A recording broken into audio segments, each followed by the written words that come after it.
What's up, everyone? Welcome to the October 29th edition of the NBA Injury Report brought to you by BetMGM. I'm your host, Adam Scherer. You can follow me on Twitter at ShipMyMoneyDFS. And we have a six-game NBA slate tonight. Not a ton of injury news to get into, but there are a few questionable players, and we did just get someone ruled out about 15 minutes before I started recording this video, so we'll talk about that as well. But first, be sure to click the link in the description below. Take advantage of this offer from BetMGM. Bet $10 on any pregame NBA money line. If a player in that game makes a three-pointer, you'll get $200 in free bets from BetMGM. That's about as much as you're ever going to get free money. I believe an NBA player has made a three in every single game since I was born, so pretty likely to happen in whatever game you decide to bet tonight. This offer is not available in New York, Pennsylvania, Mississippi, or Ontario, but if you live somewhere other than that and you have access to BetMGM, take advantage, click the link below, make your $10 moneyline bet, and get $200 in free bets when someone hits a three-pointer. Now, looking at the injury news that we do have today, Andre Drummond is questionable for the Chicago Bulls. This is one of my favorite narratives in the NBA. I don't know for sure if this is the case, but I think it is. I'm pretty sure for at least the last 3 or 4 years, every single time that Andre Drummond has faced Joel Embiid, he has either been listed as questionable or has just flat out not played.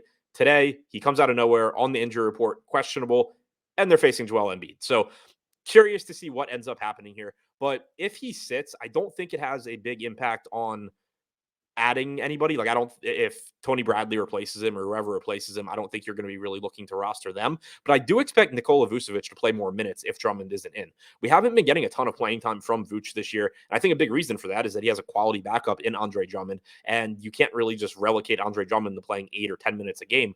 You can send whoever else is going to replace Drummond to playing 8 to 10 minutes a game. And so I think it's likely that you get Vooch going from his 30 to 32 minutes up to playing 35 or 36 minutes tonight if Drummond sits. That will make Vooch look pretty good. The Memphis Grizzlies, John Konchar is still questionable. He sat out their last game, and then John Morant is doubtful tonight as well. So if Konchar sits out here, there are even more minutes available than there were last game.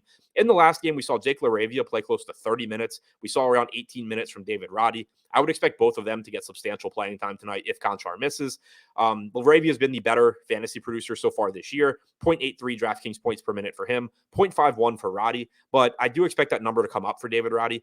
He's been the higher usage guy of the two with about a 17.5% usage rate compared to about 12 or 13% for LaRavia. LaRavia does have an 11.8% rebounding percentage, though. So you're going to get that stable production through peripherals with him, whereas David Roddy is going to be a relatively low usage scoring dependent guy from what we've seen so far. But both of these guys are inexpensive and could be in line for a lot of playing time tonight if John Konchar misses this game.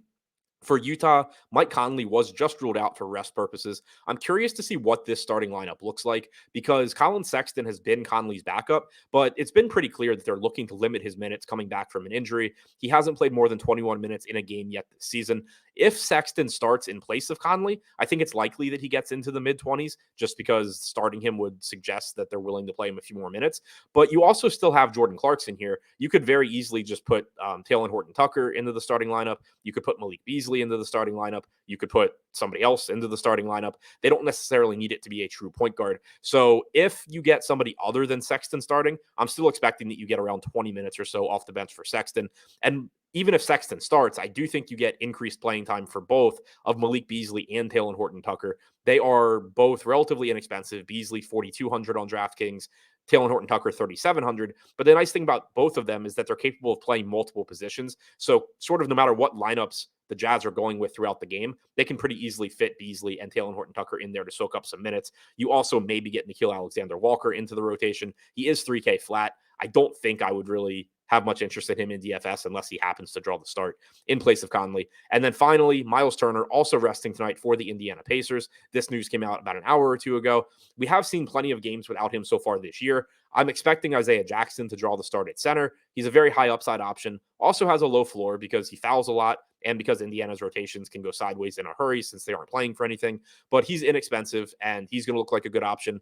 Goga Batadze as his backup, 3,500 point per minute guy. If anything happens foul-wise with Isaiah Jackson, you likely get more run for Batadze. So there is upside for him, even though the floor is relatively low. So to recap, the injury news that we are still waiting on, Andre Drummond is questionable. John Konchar is questionable. Injury news that we have recently gotten, Miles Turner is out for the Pacers, and Mike Conley is out for the Utah Jazz.